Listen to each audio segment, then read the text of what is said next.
এই মুহূর্তে গোটা রাজ্যে নির্বাচন আচরণবিধি লাগু রয়েছে। পুলিশ প্রশাসন 2026-এর বিধানসভা নির্বাচন সুষ্ঠুভাবে পরিচালনার লক্ষ্যেই তৎপর। গোটা রাজ্য জুড়ে বিশেষ বিশেষ জায়গায় ছাড়াও গুরুত্বপূর্ণ রাস্তায় পুলিশ প্রশাসনের পক্ষ থেকে চলছে নাকা চেকিং। এর মধ্যে গোপন সূত্রে চন্দননগর পুলিশ কমিশনারেটের পুলিশের কাছে খবর আসে, উড়িষ্যা থেকে একটি ট্রাকে করে গাঁজা পাচার হচ্ছে। গন্তব্যস্থল পশ্চিমবঙ্গের নদিয়ার করিমপুর। সে মতো পুলিশ, সিআইডি এবং পশ্চিমবঙ্গের নার্কোটিক বিভাগ তৎপর হয়।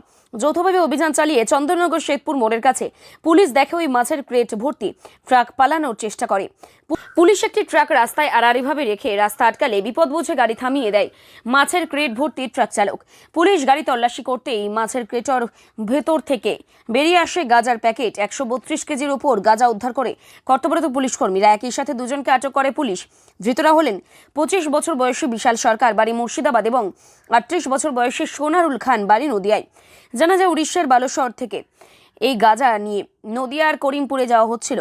এদিন চন্দননগর থানা এডিসি শ্রীরামপুর অর্ণব বিশ্বাস ঘটনার পূর্ণাঙ্গ বিবরণ জানিয়ে সাংবাদিক বৈঠক করেন এবং উপস্থিত ছিলেন চন্দননগর থানার আইসি চন্দ্রনাথ চক্রবর্তী, সিআইডি অফিসার গৌতম সাহা সহ অন্যান্য আধিকারিকরা কি বলছেন সাংবাদিক সম্মেলন করে বিশ্বাস শুনুন।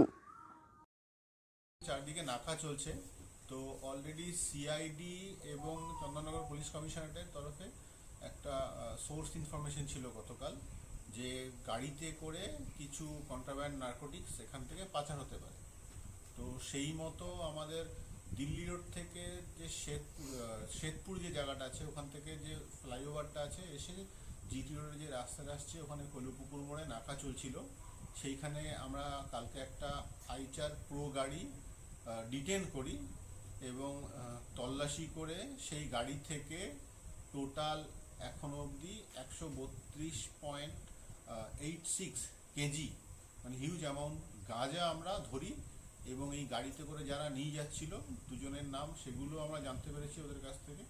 যেটা হচ্ছে গিয়ে বিশাল সরকার এবং সোনারুল খা, একজনের বাড়ি হচ্ছে জলঙ্গি আর একজনের বাড়ি হচ্ছে হোগলবেড়িয়া। জলঙ্গিটা যদি আপনার জঙ্গিপুর বা মুর্শিদাবাদ থানার আন্ডারে পড়ে, এই মুর্শিদাবাদের মধ্যে পড়ে, আর হোগলবেড়িয়াটা আমাদের নদিয়ার মধ্যে, কিন্তু এই দুটো পাশাপাশি থানা, বর্ডারিং পিএস। তো এরাই এটা নিয়ে যাচ্ছিল। এদের বক্তব্য শুনে জানা গেছে যে এরা বালাসোর থেকে, ওড়িশার বালাসোর থেকে এটা প্রকিওর করে ওদের ওখানে করিমপুরে কোথাও একটা ডেলিভারি দিত।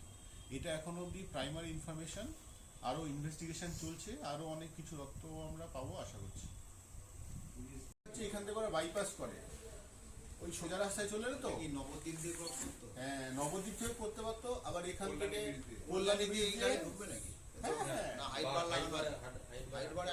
ছোট্ট গাড়ি চলে যাবে। আমরা তো ধরুন ডিউটি করতে যাই, তো এই কদিন আগে আপনার নদিয়াতে ডিউটি করে এলাম।